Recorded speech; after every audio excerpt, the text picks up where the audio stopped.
идома. зиндагӣ дар дунёи таҳаввуми Марта. ду хоҳарон намегуфтанд ки Марта ба чӣ дарде мубтало аст. вақте аз Аймо пурсидам, ӯ ҳам забон хоҳиду чизи муҳиме нест, каме фаромӯшхотир шудааст гуфт. тааҷҷуб кардам, ки наход ин ҳама ашку нолаву гирья танҳо барои каме фаромӯшхотирии Марта бошад. саҳари зуд ба роҳ баромадем. дар тӯли роҳ Мария ду дафъа занг зад. гӯё мехост мутмаин бошад, ки мо аз ин сафар мунсариф нашудаем. хонаи Марта дар як минтақаи нухбанишин дар ҳамсоягии як кӯли бузург ва нахлистонҳои сабз ҷойгир буд ва бо тири роҳбанду маҳдудияти убуру мурур мамнуъгоҳро мемонд. Аймо чанд дугмаеро дар дастгоҳи санҷишии астолат пахш карду роҳ боз шуд. виллаҳои зебои ҷадиду қадимӣ бо ҳавзҳои кабуд ва тавқифгоҳҳои пур аз мошинҳои шик баъди ҳудудан 1 километр намуддор шуданд. сохтмонҳо яке аз дигаре хушгилтар буд, аммо ин макон бо ҳама қашангиҳояш шабеҳи як шаҳри матрука буд ва дар атроф ҷони зиндае ба назар намерасид.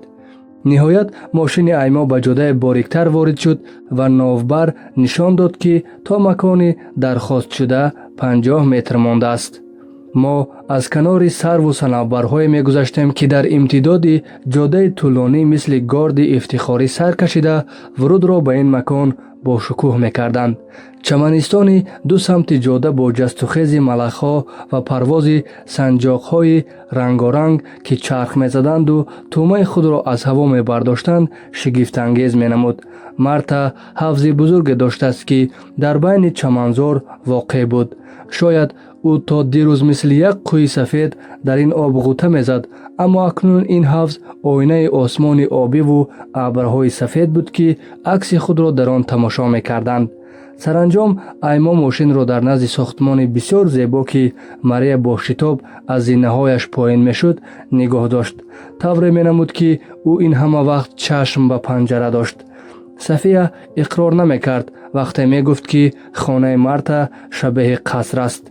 ин сохтмони сафеди дуошона бо чамани сабзи яксон, муҷассамаҳои кӯчаки фариштагон бар фарози обнамои мармарин, сутунҳои баланди ду тарафи даромадгоҳ, ки балкони бузурги ошонаи дуюмро бар дӯш доштанд, ва панҷараҳои бешумор шабеҳи сохтмони як театр буд, то як манзили зист. Аймо сандуқи ақиби мошинро боз карду чизҳои маро, ки як замон дар як халтаи пластикӣ ҷой мешуд, вале акнун дар ду ҷомадон ба сахтӣ меғунҷид, берун овард. хаёл кардам бо берун шудани ҷомадонҳоям аз мошини Аймо охирин пайванди ман бо хонаи ӯ, бо хонаи Сафияи меҳрубон, бо духтари аҷибу наҷиб ва хайрхоҳи онҳо ва бо он фазои олуда ба бӯи деҳот гусаста шуд. ногаҳон чунон андӯҳе вуҷудамро фаро гирифт, ки мехостам мисли гург уллос бикашам. биё Фарҳод, роҳат бош, аз ин ба баъд инҷо хонаи ту ҳам ҳаст. Мария худро канор кашиду маро ба пеш ҳидоят кард. албатта ҳадс мезанам, ки Марта зани миёнаҳол нест, аммо шукӯҳу шавкати манзили ӯ хориҷ аз тасаввури ман буд. ман он замон арзиши ин ҳамаро намедонистам. дертар фаҳмидам, ки Марта ошиқи ҷиҳози антиқӣ буд ва барои хариди онҳо пули зиёд харҷ мекард. толоре, ки Мария моро ба дохилаш ҳидоят кард, сақф надошт. беҳтар аст бигӯям, сақфи толор дар тоқи ошонаи дуюм буд ва қандили бузурги васати он дар партави нурҳои хуршед медурахшиду шуои овезаҳои бешумораш дар сақф рангафшонӣ мекард. фазои хона бо тахту мизу сандалиҳои зарҳалӣ, фаршҳои ҳамранг, пардаҳои ҳариру махмалин ва мубламони қадимии чӯби булут як хонаи афсонавиро мемонд. тасвири афсонавиро наққошии бузурге комил мекард, ки дар он Мартаи миёнасол вале зебову ҷаззоб бо пероҳани шоҳзодаҳо ва тоҷе аз гулҳои рангоранг дар сар, аз он баландӣ бо ифтихор ин ҳама шукӯҳу ҷалолро тамошо мекард. он чи ба фазои антиқии толор намезебид, аксҳои замонавии Марта буданд, ки гоҳ дар либоси қӯи сафед, гоҳ дар ҷилди қӯи сиёҳ, гоҳ ҳангоми таъзими муҳтарамона дар толорҳои муҷаллал деворҳоро ором медоданд. мария моро ба сӯи роҳпаллаи густурдае ҳидоят кард ки бо фарши қирмиз ва нардаҳои зарҳалӣ зинаи қадамзании ситораҳоро ба ёд меовард. роҳпалла дар имтидоди роҳ ба чапу рост тақсим мешуд ва дар ҳар ду тараф ҳам чандин ҳуҷра ҷойгир буд. мо ба самти чап ба сӯи ҳуҷраҳое печидем ки аз он садои мусиқии классикӣ ба гӯш мерасид. ман ин оҳанги Фрэнс Литц рӯёи ишқро борҳо дар хонаи Вера Васильевна шунида будам. мария бо эҳтиёт ба дари ҳуҷраи аз ҳама охир ангушт зад. марта, метавонем ворид шавем? намедонам чаро, аммо мария дуруст мисли Эли модарашро бо ном садо мекард. аз дохил овозе шунида нашуд ва мария дарро оҳиста боз карду моро бе ишораи сар ба ҳуҷра хонд. марта дар ин ҳуҷраи зебову муҷаҳҳаз, ки дар шукӯҳу ҷалол аз толори ошёнаи аввал камӣ надошт, пушт ба дар менишаст. бубин киҳо ба дидани ту омаданд? Сафия, Аймо, Фарҳод. ёдат ҳаст? он ҷавоне ки сарпарасташ ҳастӣ, ёдат ҳаст? аз ин ҳама ёдовариҳо раге ҳам дар тани марта наҷунбид ва мария ишора кард ки аз пеш гузарем. тасвири риққатборе пеши чашмам боз шуд. оҳ худои ман, гуфт Сафия ва бетобона ба замин нишаст. зане ки рӯи сандалаи ороста менишаст ва новобаста аз гармии ҳаво пойҳояшро ба патӯи ғафсе пӯшонида буд, ба мартае ки 2 сол пеш бо чонаи баланди хоси балеринҳо ва бо қадамҳои сабуки мисли паррандагон ва бо шукӯҳи як малика вориди дафтари хадамоти муҳоҷират шуд, зиёд шабоҳат надошт. ӯ ба нуқтаи номаълум хира шуда буд ва мижа намезад. чеҳрааш чизеро ба ҷуз бетафовутӣ мунъакис намекард. ин мартаи дигаре буд, бо шонаҳои уфтода ва қафаси синаи фурурафта. киссаҳои зери чашмаш обилаҳои ношӣ аз сӯхтагиро ба хотир меоварданд. мӯйҳои рӯшанаш, ки он замон даври кӯлоҳи турдор ҳалқа мезаданд, акнун монанди пашми берангу беҷон бо торҳои пароканда рӯи шонаҳои пироанаш овезон буданд. дилам ба ҳолаш сӯхт. наход одам дар 2 сол ба ин андоза пир шавад. мария поёни пои модараш нишасту дасти лоғари ӯро, ки рагҳои обии дамидааш шохаҳои рудхонаро мемонданд, меҳрубонона бусид. марта мисле ки ногаҳон аз хоби гарон бедор шуда бошад, дасташро бо тундӣ аз кафи мария берун кашид. ӯ бо чашмони рез як як ба мо нигоҳ кард, патӯро бо ситеза аз рӯи зонуяш дур андохту рӯ ба мария овард. ин одамоне ки бо худат овардӣ кистанд? ман фурсати пазироии меҳмон надорам. имшаб Жизел ба намоиш медарояд. ман бояд 3 соат пеш аз оғози консерт дар театр бошам. ин Сафия аст, духтари Олаф. ёдат ҳаст, Олаф аз ҳамсари аввалинаш Лайна як духтар дошт. марта аз асабоният ба худ печид. шикофҳои бинияш бузург шуданд. ӯ дандон ба ҳам совиду аз хашм ба мария тохт. Лайна, ҳамон аҷузае ки одамони олафи маро раҳо намекунанд, чаро ин бачаро ба хона роҳ додӣ? магар намедонӣ ки модараш қасди ҷони маро дорад? агар ин бача хоста бошад ки маро масмум кунанд чӣ? ё ту бо он аҷуза ҳамдаст шудаӣ? медонам ту мехоҳӣ маро девона ҷилва диҳӣ ва молу мулкамро соҳиб шавӣ, аммо гӯҳ хӯрдӣ. ман ҳоло ҳастам ва рӯи қабри туву ин аҷуза рақс хоҳам кард. мо ҳар се шок шудем, ба ҷуз мария, ки ба манзури ҳамин аст ки мебинед, бечораҳолона китф дар ҳам кашид ва ишора кард ки берун шавем. мо дар зери борони ҳақоратҳои марта, ки хоки модари Сафияро мебехт, ба долон баромадем. мария, ёдат ҳаст, бори охир мартаро дар ҷашни зодрӯзат дидам. соли гузашта буд. хеле сари ҳол буд. кай мариз шуд ки мо бехабар мондем? пурсид Сафия, ки зоҳиран таҳқирҳои мартаро нодида гирифт. аломатҳояшро хеле пештар мушоҳида кардам. рӯзе ки дар бораи кадом намоиш ҳарф мезад, аммо наметавонист номи қаҳрамонашро, ки солҳо тасвирашро офаридааст, ба ёд биёрад. баъдан аломатҳо рӯшантар шуданд. аглаб калиди хонашро гум мекард, калиди мошинашро намеёфт, ба хизматгорҳо машкук мешуд, ба ман эътимод намекард. дидам ки бадтар мешуду беҳтар не. با احتیاط گفتم که به نزد دکتری عصب می رویم. دیوانه شد. به من تهمت زد که می خواهم او را به تیمارستان بفرستم و داراییش را از خود کنم. با صد زاری و تولا بالاخره او را راضی کردم. تشخیص آنچه را نشان داد که من از شنیدنش می ترسیدم. آلزایمر. او حالا در وسط این بیماری است. دوره عصبانیت و پرخاشگری. سالهای عمرش به شمارند. 3 یا 4 سال یا حتی کمتر از این. خدا کند که روزنامه‌نگاران از بیماری مرد آگاه نشوند وگرنه شب و روز پشت در می خوابند تا چهره نوی او را با 100 دروغ دیگر در مطبوعات نشر کنند. ماریا بیچاره حتی در این وضعیت هم بر آبروی مادرش می اندیشید.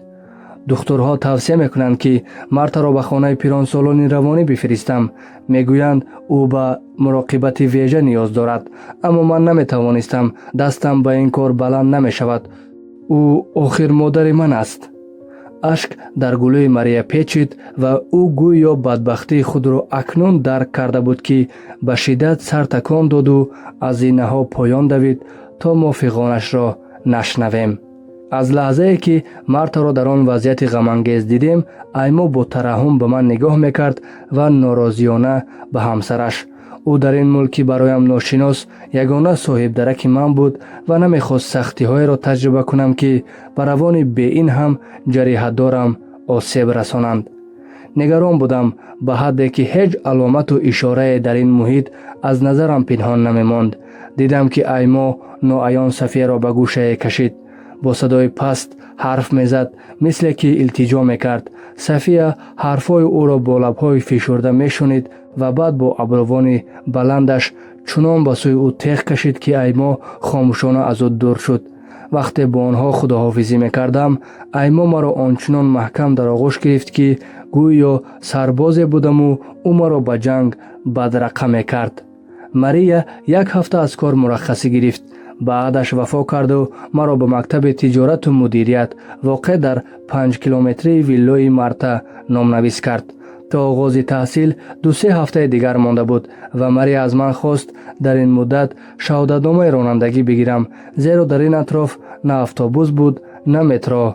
بیچاره به همه کار راضی بود تا از همنشینی با مادرش دست نکشم. بارها از خود سوال کردم که چرا محض من؟ تنها یک دلیل می توانست انتخاب مرا توجیه کند. او می ترسید که سرانجام خدیم و ندیم از پرخاشگری های مرد بیزار می شوند و روز تحمل خود را از دست می دهند و به مادرش ظلم می کنند. ماریا به من اعتماد داشت. بجز من و ماریا چند نفر دیگر به این خانه می آمدند و می رفتند. یکی پرستار یونانی تبار پندارا بود که سحر می آمد و بیگاه برمیگشت. یک زنی تمیزکار سیبستانی هم هفته 3 دفعه می آمد و این ویلای بزرگ را تازه می کرد. با کسی حرف نمی زد. احتمال زبان فنلاندی را نمی دانست یا طبیعتاً آدم کم گپ بود. به صدا می آمد و به صدا می رفت. از باغ زیبای مارتا باغبانی میانه سال مراقبت می کرد که خوشندام اما ناشنوا بود.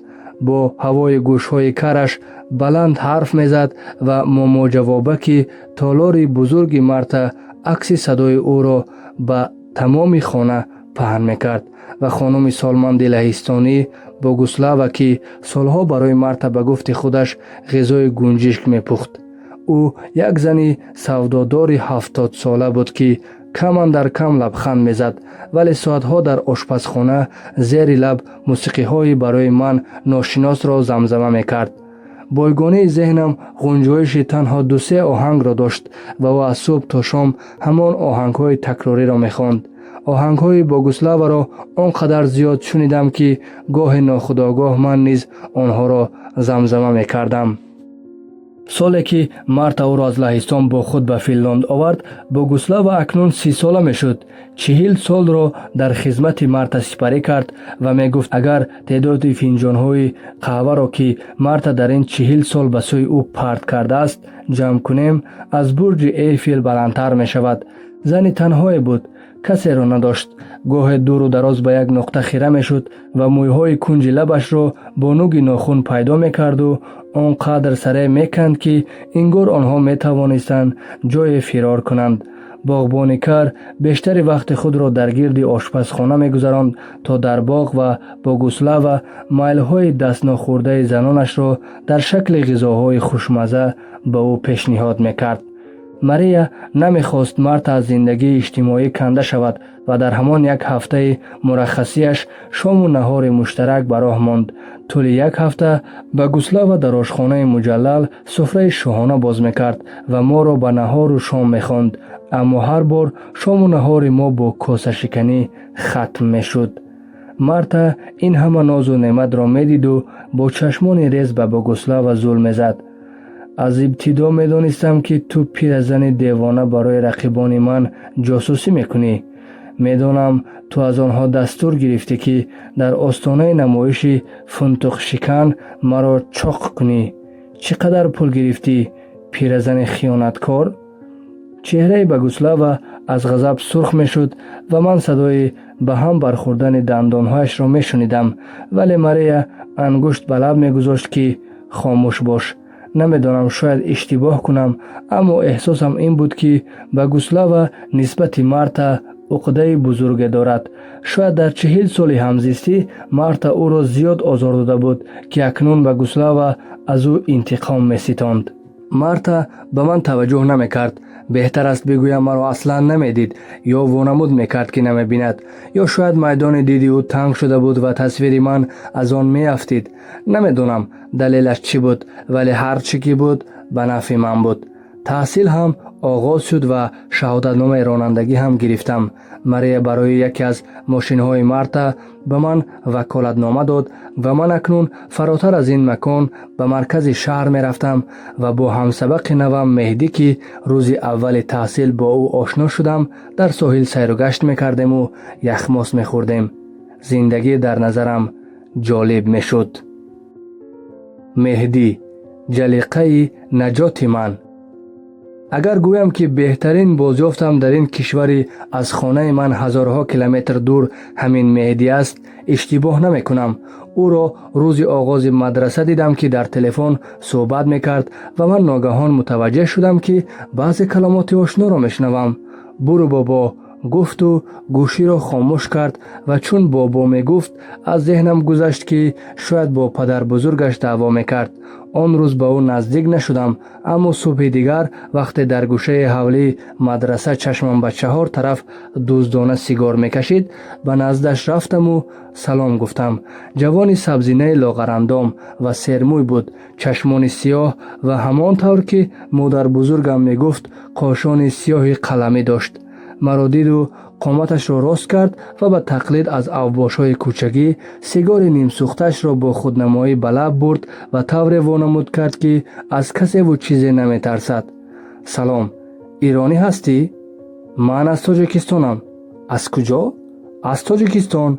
نمیدونستم چنین کشوری وجود دارد. چرا با زبان ما حرف میزنی؟ من با زبان خودم گپ میزنم. اسمت چیه؟ نامم فرهاد است. تو از کجا هستی؟ چی نام داری؟ او سیگار را به زمین پرتافت و با نوک کفش خاموش کرد. اسم من مهدی است. ایرانیم. ایرانی تبار فنلاندی. من از سیگار نیم سوخته مهدی که هنوز دود میکرد چشم نمیکندم. بالاخره صبرم سر آمد و سیگار را خاموش کردم و به زوالندانی کنار دیوار انداختم. با این خوش اخلاقی باید پسر قاسم آقا میشدی. قاسم آقا کی است؟ پدر من. زنگ درس صدا داد و ما هر دو در صنفخانه از هم جدا شدیم. او در دورترین گوشه صنف، جایی که چشم استاد کمتر می افتید می نشست. من به تخته صنف نزدیک بودم تا نوشته ها را یادداشت کنم. مهدی مرا با اشاره دست 2-3 دفعه به میز خود دعوت کرد. دید که گوش به کاری زدم، خودش آمد و پهلوی من نشست. بعد از درس وقتی ماشین را روشن میکردم، به ناگاه مثل گربه به صندلی پهلوی جهید. ماشین مال تویه؟ ماشین یک دوستم است. من تنها وکالتنامه دارم. عالی است. رفتیم. شنونده های عزیز، ادامه را در قسمت دیگر خواهید شنید.